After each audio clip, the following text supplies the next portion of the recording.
Hello friends, welcome to my channel learn economics with Priyanka Verma. आज का हमारा टॉपिक फॉरेन एक्सचेंज रेट है। तो सबसे पहले हम फॉरेन एक्सचेंज का मतलब समझते हैं। फॉरेन एक्सचेंज क्या होता है?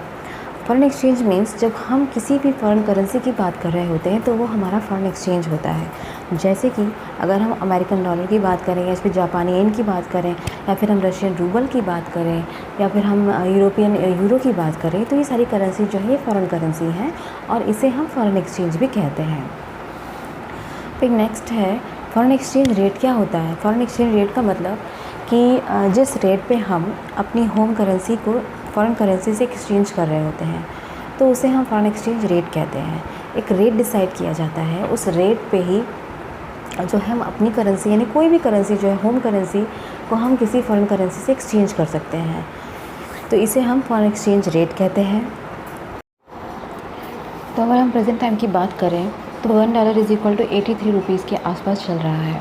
तो अगर हमें $1 परचेज़ करना है तो हमें 83 रुपीज़ को पे करना पड़ेगा।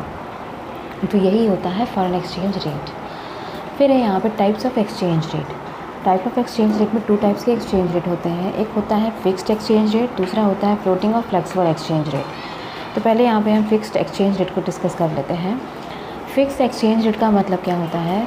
इसमें एक्सचेंज रेट को पूरी तरीके से फिक्स कर दिया जाता है, उसमें किसी भी तरीके के कोई चेंजेस नहीं किए जा सकते हैं। इसमें गवर्नमेंट क्या करती है? गवर्नमेंट इंटरफेरेंस करती है उस आरबीआई के थ्रू। इसमें फिक्स्ड को एक्सचेंज रेट को फिक्स कर दिया जाता है। जैसे कि $1 इज़ इक्वल टू, अगर हम 80 रुपीज़ की बात कर रहे हैं तो $1 इज़ इक्वल टू 80 रुपीज़ क्या है? ये फिक्स है, इसमें किसी भी तरीके का कोई भी चेंजेस नहीं होंगे, ना ही ये कम होगा ना ही ये ज़्यादा होगा। ये पूरी तरीके से इसको फिक्स कर दिया गया है, तो इसे हम फिक्स्ड एक्सचेंज रेट कहते हैं। फिर है फ्लोटिंग और फ्लेक्सिबल एक्सचेंज रेट। फ्लोटिंग और फ्लेक्सिबल एक्सचेंज रेट में क्या होता है? इसमें चेंजेस होते रहते हैं। इसमें डिमांड एंड सप्लाई के थ्रू जो है मार्केट में चेंजेस होते रहते हैं, मार्केट फ्लक्चुएट करती है, उसके हिसाब से यहाँ पर एक्सचेंज रेट डिसाइड होता है। कभी भी ये एक्सचेंज रेट चेंज होता है, कभी भी ये कम हो जाता है, कभी भी ये ज़्यादा हो जाता है। तो इसमें क्या होता है? यहाँ पे मार्केट काम करती है, मार्केट में डिमांड एंड सप्लाई काम करता है, उसके अकॉर्डिंग यहाँ पर एक्सचेंज रेट को डिसाइड किया जाता है। मार्केट खुद ही एक्सचेंज रेट को डिसाइड करती है, इसमें सरकार का किसी भी तरीके का कोई हस्तक्षेप नहीं होता है, पूरी तरीके से फ्री होता है ये। फ्लोटिंग और फ्लेक्सिबल एक्सचेंज रेट भी 2 टाइप्स का होता है। एक होता है फ्री फ्लोट एक्सचेंज रेट, दूसरा होता है managed float exchange rate.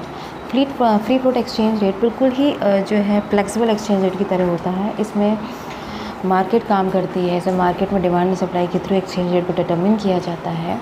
Market जो है गवर्नमेंट का इसमें कोई रोल नहीं होता है, ये पूरी तरीके से फ्री होती है। फिर है manage float exchange rate. Manage float exchange rate में यहाँ पर दोनों सिचुएशन काम कर रही होती हैं। फिक्स एक्सचेंज रेट की सिचुएशन भी होती है और फ्लेक्सिबल एक्सचेंज रेट की सिचुएशन भी होती है यहाँ पर। तो मैनेज फ्लोट एक्सचेंज रेट में दोनों ही सिचुएशन काम कर रही होती हैं, फ्लेक्सिबल सिचुएशन भी होती है और फिक्स एक्सचेंज रेट सिचुएशन भी होती है। तो फ्लेक्सिबल में क्या होता है? यहाँ पे मार्केट काम करती है, मार्केट में डिमांड एंड सप्लाई के थ्रू एक्सचेंज रेट डिटरमिन किया जाता है। तो वो सिचुएशन ऐसी होती है कि कभी भी जो है एक्सचेंज रेट बहुत ज़्यादा हाई हो जाता है, कभी एक्सचेंज रेट बहुत कम हो जाता है। तो ऐसी सिचुएशन को कंट्रोल करने के लिए सरकार क्या करती है? अपना हस्तक्षेप करती है, सरकार इंटरफेयर करती है और आरबीआई के थ्रू एक एक्सचेंज रेट को डिसाइड कर दिया जाता है। तो इसीलिए हम इसको मैनेज फ्लोट एक्सचेंज रेट बोलते हैं कि जो ऐसी सिचुएशन होती है कि जहाँ पर एक्सचेंज रेट जो है पूरी तरीके से ढंग से डिटरमिन नहीं हो पा रहा है, तो वहाँ पर जो है सरकार हस्तक्षेप करती है और आरबीआई के थ्रू एक्सचेंज रेट को डिसाइड करती है। तो ऐसी सिचुएशन को मैनेज्ड फ्लोट एक्सचेंज रेट बोलते हैं।